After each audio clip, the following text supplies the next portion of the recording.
They're tearing at the bits. The devils eat all parts of the carcass.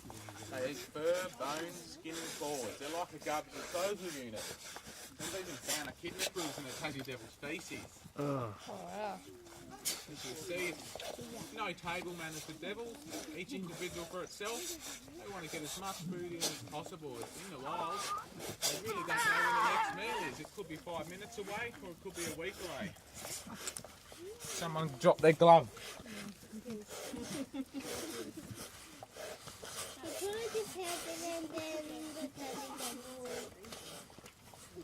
So they eat the insides of the animal first. That's the most nutritious part of the animal. You can hear them breaking the bone. Yeah. For their body size, they have one of the strongest bite pressures in the animal kingdom. Their bite pressure is the same strength as an alligator when fully matured. Wow. This is what allows an adult male to crush the backbone of a Bennett's wallaby in one bone-crushing bite. But they are mainly scavengers. They don't very often kill things alive, it's only if it's sick or injured. But they are like the cleaners of the bush. So if you live in Tasmania and there's not much dead animals near your house, then you know the devil's nearby.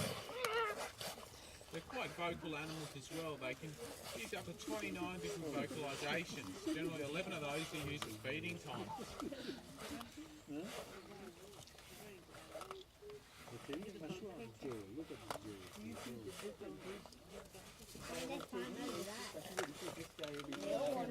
No, we only feed them once a day and generally give them one starve day throughout the week. That's just what we'll have to take what they have in the wild. Sometimes they're not. Oh, yeah, we'll feed probably all groups of devils today. So they're quite fit animals considering they look stocky. They can travel up to around 16 k's each in search of food each night. And once Michael picked the devil up at Cradle Mountain, and 2 days later found that it's drawn on the west coast.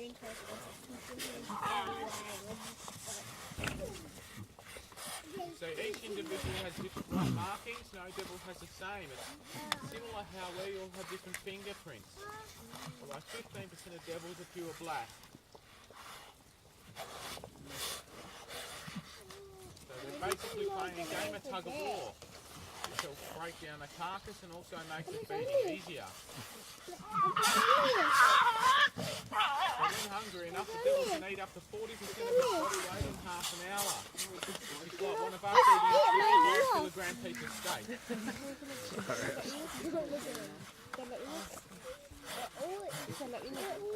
Yeah,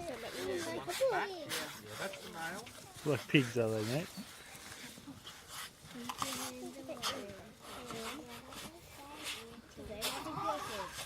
So they store their body fat at the base of the tail.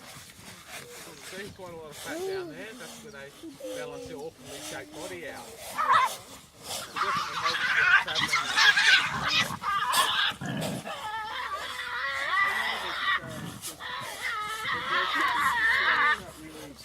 Yeah, it's a last little bit. Yeah. It's fluff and posture, so they'll actually clash teeth in a similar way to deers that clash antlers.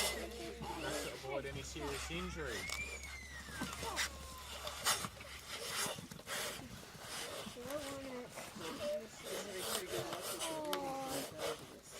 Yeah, no, we haven't. No. Well, we make sure the enclosures are secured well. No, because they're not very good climbers. No, not devils. So it's spread through visitors with contact with the tumour. So basically, if we release these devils, there's a 50-50 chance that they'll end up with the tumour. It's mainly fed at feeding time, so this is a great example of when they're spreading it. Are they working on a vaccine or anything for this? Yeah, there's been no proven cure for the tumour, unfortunately. Every devil dies from starvation or organ failure. So no one exactly knows how it was first occurred either, so they really need to figure out how it occurred and then they can work on that.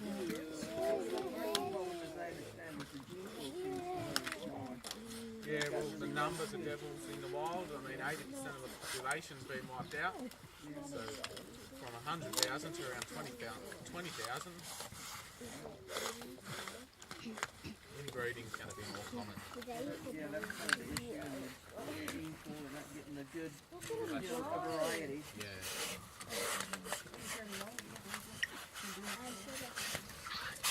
Yeah. It's good.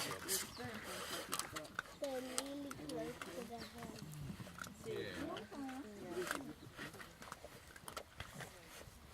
And they'll go up to the tree. Well, we generally we'll get as much as we can from the roads, but we do have 65 devils and a number of birds of prey, quolls, 2 species of quolls, so we do have to get some of it supplied by the qualified shooters in the area, farmers on their property. Yeah, we'll get a roadkill wombat, but most of it is shot. So devils don't have the best of eyesight. They really rely a lot on their sense of smell. They can smell a dead carcass up to 1.5 kilometres away. We actually had a partially blind devil at the park at one stage. She got around quite well as she used her nose to her advantage and also her whiskers to her advantage to sense vibrations from other devils when she was feeding.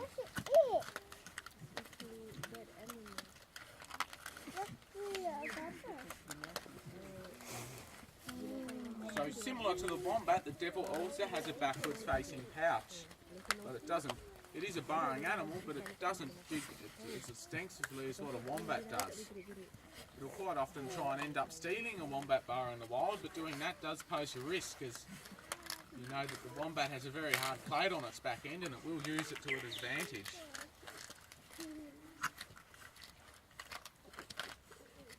The devil facial tumour disease was discovered on the northeast of the state in 1996. It's actually spread through right of all Tasmania except the far northwest coast.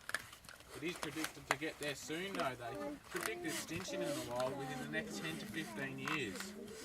It spreads through physical contact, so one devil bites another devil and it basically ends up with the tumour. It's actually affecting around 30 to 50% of the population in the wild at the moment. So no one knows exactly how the tumour first came about. There's a few theories. Some people say it was the ozone layer, some say it was an inbred population, and some say it was poisons that were put out on the state, but no one knows for sure. The tumour can also lay dormant for around 2 months, so if we get a sick or injured devil that comes into this park, we'll have to put it into quarantine for at least 3 or 4 months to make sure it doesn't have the tumour, as it spread very rapidly in a captive situation.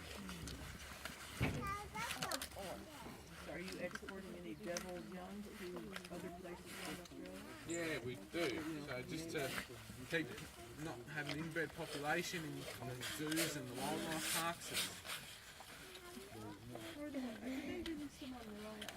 Yeah, they did. So, well over there. I mean, before 2 years ago, there were no natural occurring predators on Maroa Island. There was a lot of abundant wildlife, similar to the herbivores and the bird life around this park. Cape Barren geese that you'll see was actually nesting on the ground before the devil arrived. There were no natural predators there. But when the devils moved over there, they took advantage of this, as they are scavengers. They killed the young and also ate the eggs. But over time, the geese adapted to nesting in the trees. So both animals sort of balance themselves out.